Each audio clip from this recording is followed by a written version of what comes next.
Hi, today is August 31st, and I'm planning to talk about the same thing basically, but maybe a slight detour, because I'm being threatened now on account of the topics I'm approaching about the FBI with a mental institutionalization or evaluation. And this is the third time that the FBI has done this to me. It is the FBI and the military combined. The FBI threw me in jail, used police to put me under false arrest in 2005, and threw me in jail the night before I was about to speak to reporters and give a story about what misconduct the FBI has committed and what horrible things that they have done, what crimes the FBI has committed against me. That was 2005. I had an appointment set up with reporters Hispanic for the Wenatchee World. I had tried to contact several different media outlets. Nobody would take it. They all seemed very tied into political contacts and unwilling to do a story, but then one of them did suggest if you do it with a local paper and they publish a story, then the larger papers will pick it up. So I had the appointment scheduled for the morning of a certain date, and instead of being able to go to that appointment, I was put under false arrest by police who had no witness and no reason to arrest me, who just came up with something, fabricated it, made their own statement, and then the whole thing got thrown out eventually because all they had was their own statement, and they can't do that. Police cannot, they're not even supposed to arrest somebody with just a statement of their own that they wrote up. I mean, police cannot go around writing up their own quote-unquote statements when they're not even a party to the subject matter that they're claiming as an incident, and throw people in jail. I was in jail for 14 days over that, and that was the FBI and police working together. I was also told that at that time that they arrested me, I was told hatefully that police knew about me from Washington to Oregon. If they knew about me, it was possibly because police had shared information about trying to cover for themselves after the things that they did wrong, beginning with Mount Angel Abbey police, who tried to give me citations for things that I didn't do and practice unequal enforcement of the law. And I had a lawsuit pending against police. I named police in that lawsuit. So the second time that I was confined and imprisoned against my will, and then thrown into a mental institution, for quote-unquote not hospitalization but for quote-unquote evaluation, was when I went to FBI because I was being poisoned, and I did have death threats. And by the way, let's just remember that my ex-fiance was from Colombia, okay? Colombia. And he told me he worked for the FBI. And he had no reason to lie. There was no reason for him to lie to me about his working for the FBI. He didn't. He lied when he cheated on me. Oh, yes. But there was no cause for him to lie about anything else, and he didn't bring it up as if he was bragging. He knows he could go to jail to make a false statement about lying about working for the FBI. So yes, my ex-fiance worked for the FBI. I've been basically, first I'm punished by the FBI for trying to go to the media about things that they did wrong after their agents assaulted me, sexually assaulted me in my house and broke into my house unlawfully. Then The FBI tries to swindle me into marrying one of their frickin' agents. And after I don't marry their agent, they throw me into the same routine of allowing me to be assaulted by the military, by military technology, which, by the way, just suddenly stopped when I'm dating the FBI agent. So let's see, I'm sane when I'm only dating the FBI agent. Is that it?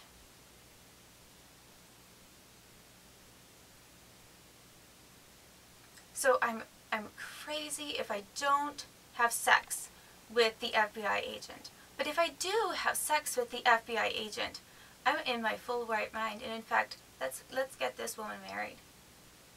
Because I might be an asset. I'm a great asset, right? If I don't marry the FBI agent, let's throw her back into the same military loop of being used for research and tortured, which they don't want to admit to because Free was involved. The director, FBI director Free, was involved in the very beginning and had knowledge of what was done to me when I had the surgery in 1995, where they put implants into my body, which I can prove, and I put some proof online, and I haven't even uploaded all of the evidence that I have yet. So this is serious, extremely serious FBI crimes. They have been criminals. They are criminal.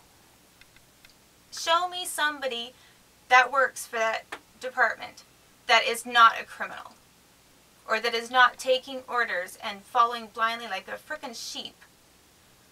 Some wicked, destructive shepherd. I mean, is that Mueller? Mueller's the good shepherd. Mueller's the good shepherd for the people who pay for his daughter's tuition to the private colleges. That's who he's a good shepherd for.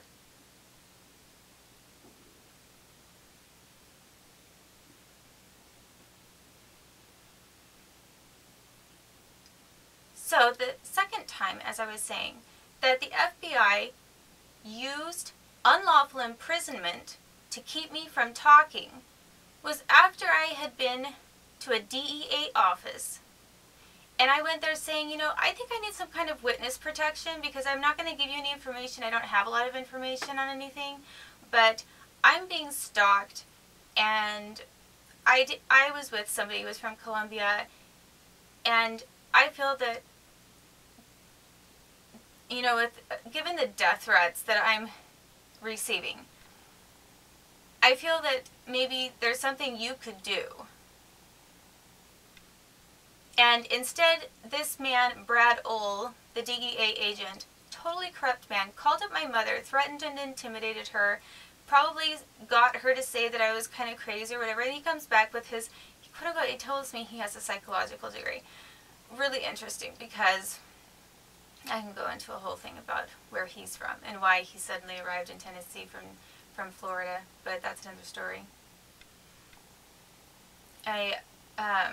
He comes from the same town that, anyway, that's a different story. True story. So Brad Ohl talks to the FBI, and the FBI basically, when I went to their offices, they told me, go to the hospital and be checked out for this, and then we can take your report. They had me go to the hospital so that then the hospital would call them, they could defame me, as they've been doing for several years of my life, and they threw me into a psych ward and they assaulted me. Injected me with Haldol when they knew I wasn't crazy. I was so crazy that they wanted me to marry their agent. Must have been nuts. What is really true is that I was crazy in their mind for not marrying their agent. So they injected me with Haldol. That's their treatment. So they didn't want me to talk. The man I was supposed to go there just for an evaluation, not for hospitalization, and it wasn't hospitalization, so, you know, quote unquote. However, when I arrived, they had a military man. He told me he was military. He told me he was U.S. military. He's the person, as soon as I was in the doors, he had made an order to have me injected with Haldol. There was no evaluation. I saw no doctor. I didn't sit down and talk to a doctor. I wasn't evaluated first and then, quote-unquote, treated. No, I was assaulted. And then they continued to assault me until I had a horrible overdose reaction. So that was the second time that the FBI defamed me. And when I got to the doctor's, when I got to the room where a bunch of doctors wanted to review my case, and they had me sitting down in front of a whole bunch of interns and other people, and I was trying to talk to them, they basically showed me, the doctor had this big stack of paper, and he showed me the Willamette Week article, which he had with him, and the FBI had copied over to him the Willamette Week article. So the FBI has had an interest in using this Willamette Week article to their own benefit and smearing me for about 7 years. Ever since that article came out, they have tried to smear me. So I really don't have any doubt that if the Department of if they're that interested in using that Willamette Week article to cover for their own agents' misconduct, they had something to do with wanting to obstruct my freedom of travel and obstruct justice, because they felt that my losing that lawsuit, the lawsuit that I had against the Willamette Week to restore my reputation, they felt that would be to their advantage. Because all that they've done ever since is use that article against me.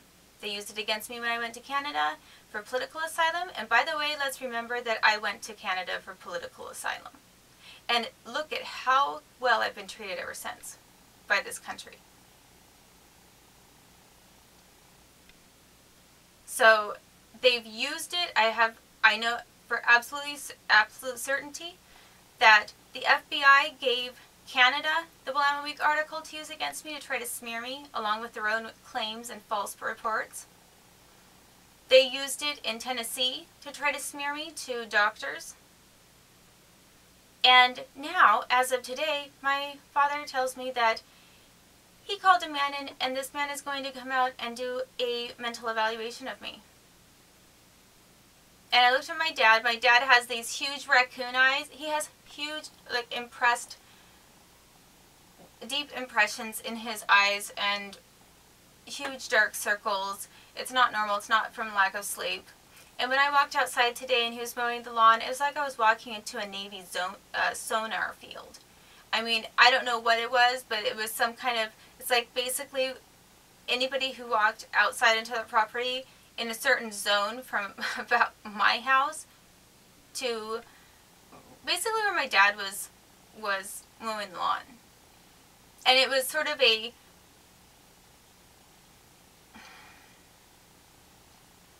kind of a, I don't know how to describe it, kind of a, this is going to look weird, I'm going to use my hands because I don't know how to describe it, kind of a ooh, and that's a weird sound to make too, I know.